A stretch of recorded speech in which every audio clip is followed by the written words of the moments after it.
Project Hail Mary first trailer just dropped. So excited to talk about it with y'all and get your thoughts on it as well. There is so much stuff in there. It's like 3 minutes. I guess we'll start our detailed breakdown of what we're seeing in the images and how that connects to the book. And there's still, I'm sure, stuff that I will miss. I'm going to have to watch this so many more times. I'm going to try not to spoil things that weren't in the trailer.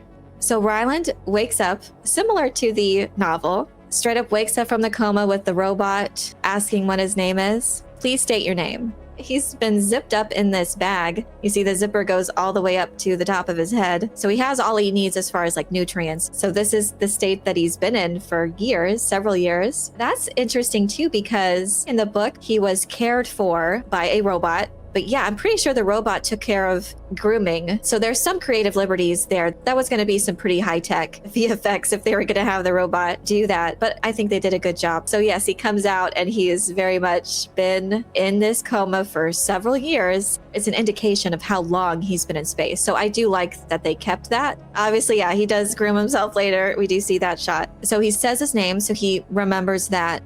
How long he'll have extensive memory loss will be interesting to see how they handle that. I think he might remember some things straight off the bat, but I think it'll take him a little bit, probably not as long as the novel does, for him to regain his full memories. And there might be a couple that they still save for later. They're probably going to move things along as far as what he needs to do, his mission. So I don't think that's going to drag on for too long before he realizes why he's there and what he needs to do. I like this shot. He's still obviously very disoriented and trying to find clothes. So this clearly is what he was able to scrounge around immediately. So that's in keeping with the book, some of those events. So he says, I just woke up from a coma. I'm several light years from my apartment. I love that line. And I'm not an astronaut. Clearly, he finds out that he's on a spaceship. I'm not an astronaut. I'm not an astronaut. And then it cuts to him in this boardroom saying, I'm not an astronaut. So I think that's kind of alluding to how the flashbacks will be handled. That's the structure of the novel. He has complete memory loss. At first, he doesn't remember his name for a good long while. And that's a source of frustration because he can't do anything with the computers or any of the technology if he can't demonstrate that he has at least some semblance of sanity in his mind, which is probably good.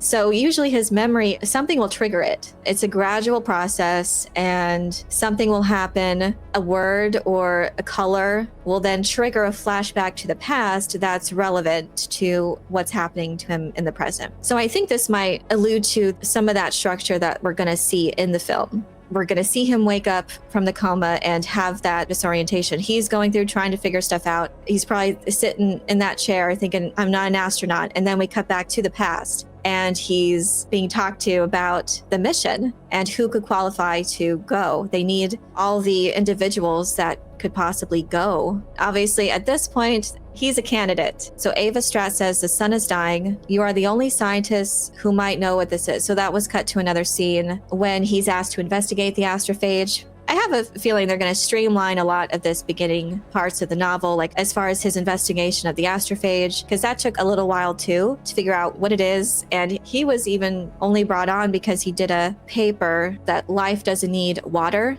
Like, we shouldn't assume all life forms or possible life forms need water. And so far, they hadn't detected water in the astrophage. So that's why he specifically was brought on. And he is a middle school teacher at the moment. I love the parts with him as the teacher, again, straight out of the pages of the book. I think even with the little game that they play with throwing the ball to the students to answer his questions. There was another shot too later on that looked very much like he was in a sterile environment in his like biohazard suit and he was investigating. That's probably an early on in the story as far as investigating the astrophage. So a lot of this is back and forth. But then they also say later that the sun is not the only star dying. So pretty early on in the trailer, they do say that this is an infection. Every star was infected except Tau Ceti. So that's the mission. They need to go to Tau Ceti to see why. But just saying too that this is a infection that has spread to all these stars will definitely become relevant later in the trailer as they do the big reveal. So they're sending the ship there to go there and find out. 11.9 light years away. Ryland then says the astronauts die in space. So even then, they'll get the sense that this is a one-way mission. It kind of just alludes to the fact that there's not enough resources to bring the astronauts back. So a long shot, a Hail Mary. And he asks the question, who's going to sign up for this? And he does. He does ask that in the book. The explosion was really good too. Again, directly from the book. So he's not originally assigned to go on this mission, but he is there from the beginning in investigating the astrophage, and he's a molecular biologist. So that was his scientific field before he became a middle school teacher. He was there from the beginning, so he's clearly valuable. His knowledge is valuable, and a disaster does happen, something unforeseen, and he has to go because there were people who died in the explosion, and bumps him up on the list. And he also has coma resistance. Everything is aligned, so there really is no choice here for anybody. If you're the most qualified person, you have to go. 1 in 7,000 with the coma-resistant gene markers said a lot about the selection of people, and even fewer that have the experience, technical expertise that is valuable to the mission at hand. So when he says, "I'm sure you'll find a solution," Ava says, "You're my solution." I think Ava Strat, well, of course, this is just from the trailer footage itself, but she seems a bit softer than Book Strat, but she gets whatever she wants anyways in the end. So just from the few scenes that we've seen of her, she was seen having fun later too. It was more of a lighthearted moment in the trailer. It was a gathering of all the scientists and researchers there. She had a microphone. I don't know if she was singing or not, but it definitely gave her the demeanor like a little bit softer. I do like the confirmation that he is not by himself. At first, when the mission is launched, when the CinemaCon footage, when that was previewed, it wasn't released worldwide. So we were just going by the descriptions of the footage, and from the descriptions, it seemed like Ryland was always by himself, and that didn't make sense. I was worried that there wouldn't be that drama and emotional weight. There are 3 astronauts that go on the mission. And since he's later by himself, it does indicate some tragedy took place on the way there. I'm surprised they showed this actually, but it is showing Ryland doing this funeral, and I'm really glad that this is in there. He's having to conduct the funeral, and clearly some time has passed because he's groomed himself, which is in keeping with the story because I believe he only did this when he had his memories returned to him. Because at first he just finds them and he doesn't know who they are. He doesn't know why he's there. He doesn't know his name. And that's a huge part of the story, that he is alone. But at first he doesn't feel that emotional impact because he doesn't know them. His memories of them haven't returned or haven't surfaced. It's a pretty significant part of the character development is Ryland being alone. He feels like he is the least qualified person to be here. He just knows the science of everything, of the astrophage. And obviously with studying them, he knows how to do that. But it just ups the stakes even more with him being by himself. And it's a pretty sad, dramatic moment. So yes, there was the Chinese and Russian astronauts that were with him that we saw earlier. And he's an emotional character at times. I do like his character. He's relatable. There's definitely this nice character arc that takes place. But yeah, overcoming loss, it's something that's major, that's shared between the characters of Ryland and Rocky, the alien that he encounters. So he's gradually doing some things. He's able to figure out zero G, figure out the Hail Mary's centrifuge, getting gravity. So he's able to do that. I love that sequence.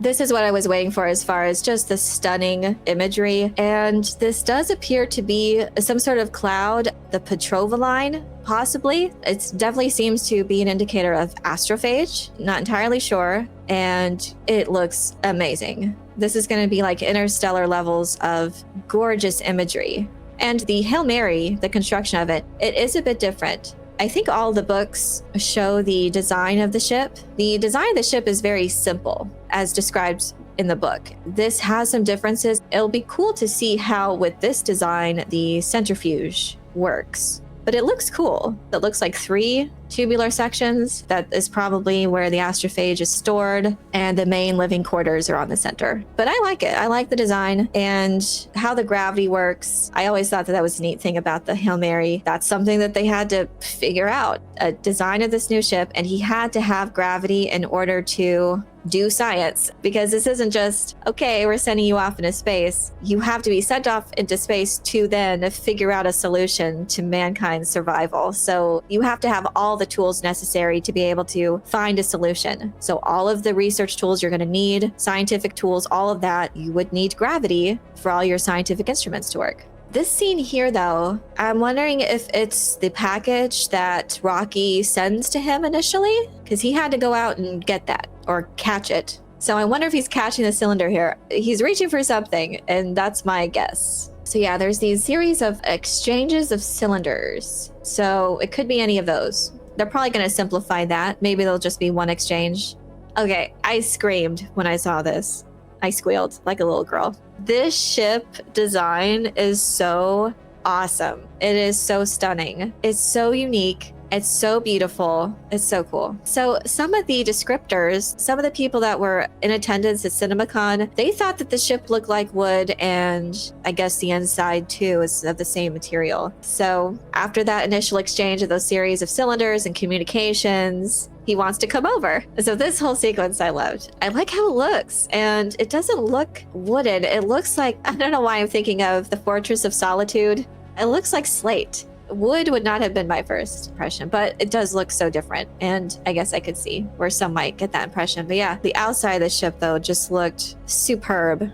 Loved it. So this is clear xenonite, so we can see in. And then he puts his hand, Rocky's little hand. Again, I squealed at that part too. This whole exchange I love. There's no denying, I call it like the Grogu syndrome now, I guess, since Baby Yoda was a thing and Baby Groot was a thing. And apparently there's something like that in Jurassic World Rebirth. There's this baby dinosaur, of course, that has to tag along. So maybe that's kind of the thinking there, to get all the families together, little kids too, and to kind of hint at that kind of buddy-buddy relationship. Obviously, there's so much more to it. He is a very advanced alien, but he's also very cute and funny. But he's an engineer, so it's not like it's just solely to capitalize on the kiddos. Like, he just happens to be cute. He is practical, and I have seen concept art that does look very much like this as far as the hands. So we actually don't see that much of him. We see like a little bit of his front with two arms. Trying to do the thumbs up is so cute. And what's interesting also is the way he sounds. And it almost sounds like whale sounds a little bit. And there is some differences there. You can hear in the tone and the inflection of his responses to Ryland. I think that's a cool way to adapt or interpret that series of melodic tones. So yeah, that'll be interesting how they adapt the communication between the two of them. I think the audiobook is really cool in that way, and that they do the sounds, like, you know, when Rocky is speaking, they do like that certain series of notes, and it's in English, so I know what it's talking about, but they do it as that melodic tones. And I wonder if something similar will happen too. Ryland just learns his language, and he learns to recognize it. We see his little portable environment, and I think it looks really cool, and it has some flexibility to it, it looks like, in this one scene. I think that's different. The clear xenonite, that's what he made. He's the engineer. He makes all the things. Again, another scene directly from the book. When I saw this, I was like so excited. Obviously, something has gone wrong in this part of the mission. They're above this green planet. I think it's Adrian, and things are going wrong. And he's pinned. So if you are aware of the book, you know what's happening. And again, so in line with the book, and I'm so excited. This part of the story, I was just like gripped. This looks cool. The tunnel looks amazing, and it looks like the clear xenonite is larger here. Like at first there was just this tiny window, and it looks like it's gotten larger. He noticed that Ryland liked the clear one. So yeah, this is definitely like several times they've interacted. Loving the practical construction of Rocky. And even in this scene, we don't really see a lot of him. It's mostly the arms that are in clear view and a little bit of some of his front that we can see. But we don't get a glimpse of his whole entire body. And even later on, when he's in his hamster ball, we don't see him in it or how large the hamster ball is. It looks actually pretty big.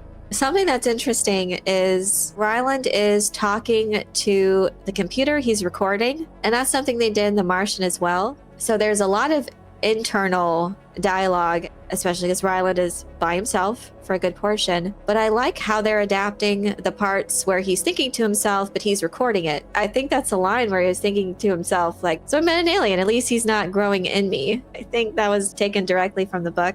But yeah, he's just like recording this. I think there's some precedent for that. He's going to have to record some things anyways, as far as sending the necessary information back to Earth. because once they figure it out, well, they have to get the information to Earth somehow. So it seems like maybe he's recording, keeping this log of what happens. It's a cool way to show what he's thinking. I think we covered this trailer pretty well. I definitely will be talking about it more and more as we go through. If there's any other special tidbits that we're going to see. March is quite a ways away, but I'm super excited and definitely will be talking about this again. So yeah, in the meantime, let me know your thoughts. And everyone have a wonderful nerdy day. And we'll see you next time. Take care.